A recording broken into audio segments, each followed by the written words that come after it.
A new survey from Pulse Asia shows 7 out of 10 Filipinos want the Duterte administration to assert the Philippines' rights over the West Philippine Sea or South China Sea under the historic Hague ruling of July 12, 2016.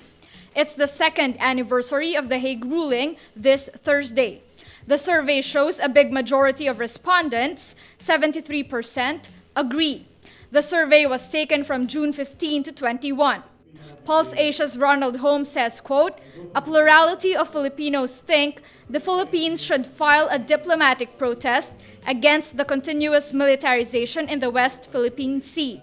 This comes as President Rodrigo Duterte refuses to enforce the Hague ruling, while his Foreign Secretary Alan Peter Cayetano declines to publicize protests made by the Philippines against China, if any."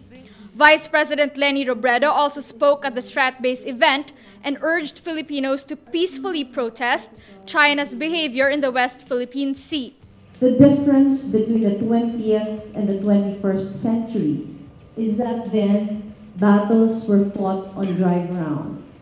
Now, the so-called demographic axis of the Earth has shifted to Asia, where they say the battles will be fought on sea.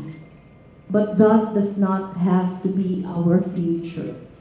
We can still prove that adherence to the rule of law is still more powerful. Former Philippine Foreign Secretary Albert Del Rosario laments the Philippines has become a willing victim and an abettor of China. So where do we go from here?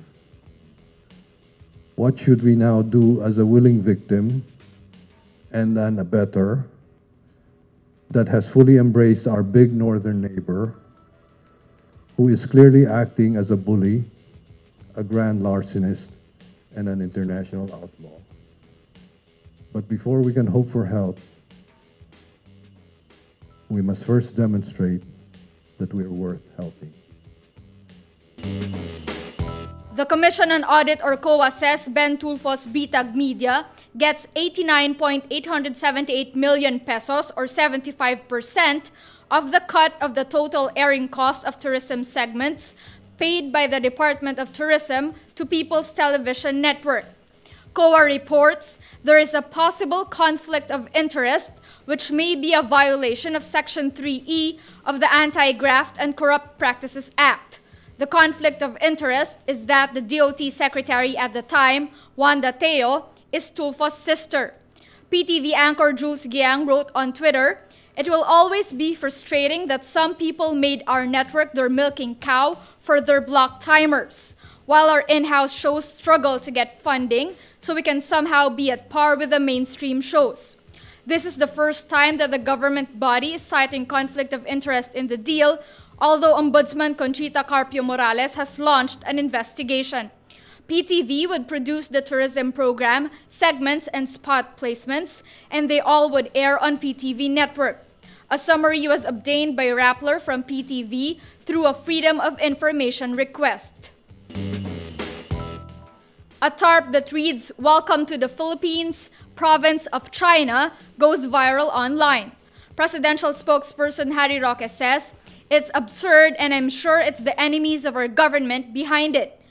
The tarp, seen on various footbridges in Metro Manila, was displayed in time for the second anniversary of the country's legal victory over China's claim to the West Philippine Sea.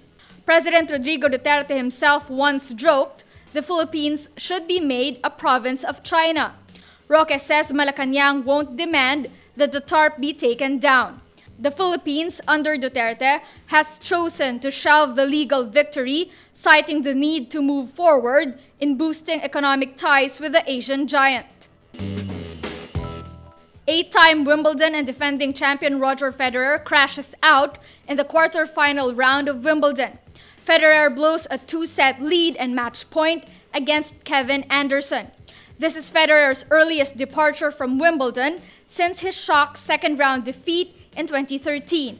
Federer says it's disappointing losing the next 2 sets after winning the first 2 and having match points.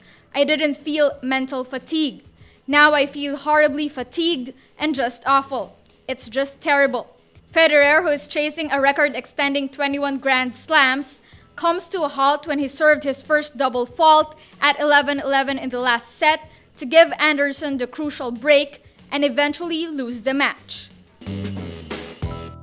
20-year-old Kylie Jenner is on track to become America's youngest self-made billionaire. Jenner set up Kylie Cosmetics 2 years ago, and the company has already sold more than $630 million worth of makeup. Forbes magazine conservatively valued her company at $800 million and raised her overall worth to $900 million.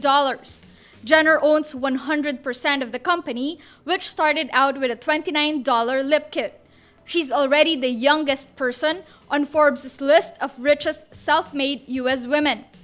Another year of growth would make her the youngest self-made billionaire ever, beating Mark Zuckerberg, who became one at the age of 23.